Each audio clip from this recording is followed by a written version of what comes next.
Peace, God. Peace. How you doing, brother? Oh man, I'm maintaining. So last time I rapped with you, we was in the airport, like in Turkey or something like that, and we was talking about, you know, what we were getting ready to do. So where are we now? We just left Edfu, heading towards Aswan. Actually, we're gonna stop at I think Kuambo or something like that. It's another temple for us to drop down and view. Right next to the dock, so we'll be able to walk there and not take the horse ride, which is fine itself. So yeah, on the water, on the Nile, man, I feel like one of those great Shekums. You know how they would ride up and down, going back and forth to the joints? Oh, it's just so beautiful out here. Right. Looking for one of them Nile Crocs, though, you know? We subject to see one before it's all over. Right, night beast. All right, so you're a very experienced engineer with plenty of education in other areas as well. Yes. So just want to get some feedback from you on the pyramids that we saw up in on the Giza plateau. All right, so there are those who say that it was built by levees, those who say it was built by some other types of machines. What's your input, brother, in terms of how these pyramids, for example, that Great Pyramid with 2.3 million stones, any thought on how the pyramids were possibly built? Using current Western technologies of lifting, it would be impossible to construct it with cranes and the like, of which we build other structures. In other words, we can't do it today with our current technology. It's my view that they were into some type of energy physics that was able to nullify gravity and move the stones in that way, because the Japanese tried an experiment to move the stones, and they were able to get them on barges, but once they floated them down, they weren't able to offload them onto the soil because they were too heavy. Okay. And also cranes that we have today, they can make the lifts of say 50 tons or 100 tons or even 1,000 tons, but the cranes can't swing and drop it out in the placements like they should. That's just what I know from my experience working with cranes. So I know that we can't build the pyramids today with the current technology. And it's not a million slaves dragging the stones. That's just folly. That just makes no sense at all. Okay, so the whole idea of pulleys to move the stone, you dismiss that? I dismiss that. I don't see that as being practical. I don't see it because you're going to have to hold the stone in a certain way to make sure that it's always in compression, or else it will crack. And then you have to place it in such a precise way that you know, it requires tremendous maneuverability. And I was looking at some of the joints. They're so tight. You know, I think I read some statistic, it's like 0.00001% accuracy over the whole structure in terms of leveling and placement, which is unheard of for a structure that large. There's no way we could build that today with that accuracy. So I see it as just something, they had a technology of which we don't understand today. Right. Possibly some spiritual technology. Well, I think something that transcended these fundamental laws that we know about. Is that right? Yes, that's exactly right, because we know that they were looking into balance and harmony mind. So they balanced the spiritual and physical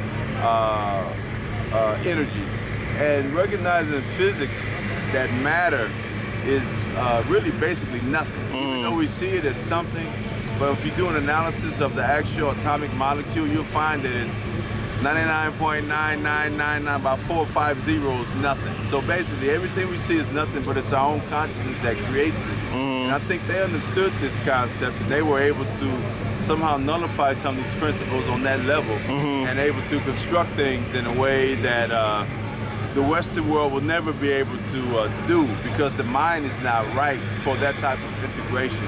And you hear them talking about fundamental particle of gravity, which they will never find because it's been already proven through the principles of the ancient Kemites, as above, so below. So the more you look for something, they're going to keep finding something smaller on into infinity. And these people don't seem to understand that. So yeah, they'll never get to that level. So that's my view on their science versus the science of our ancestors.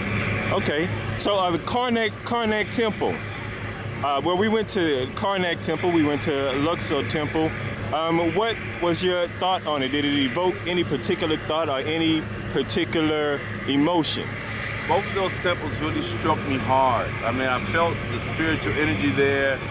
It just really hit me, and I just felt like, you know, I was walking amongst the greats of the world who built that temple, which is a model for all these great temples and chapels around the world, like the one in Rome and the Sistine Chapel and all that were modeled after that. The Colosseum, all that was modeled after what these people did, and so much energy still resonating there that I felt. Spiritual energy, just psychic energy, cosmic energy. It's just amazing. And then to see the stones, just the volume, sheer size of the stones, and how the images were carved into the stones in such a precise and profound way. It's just really touched me, and I really was feeling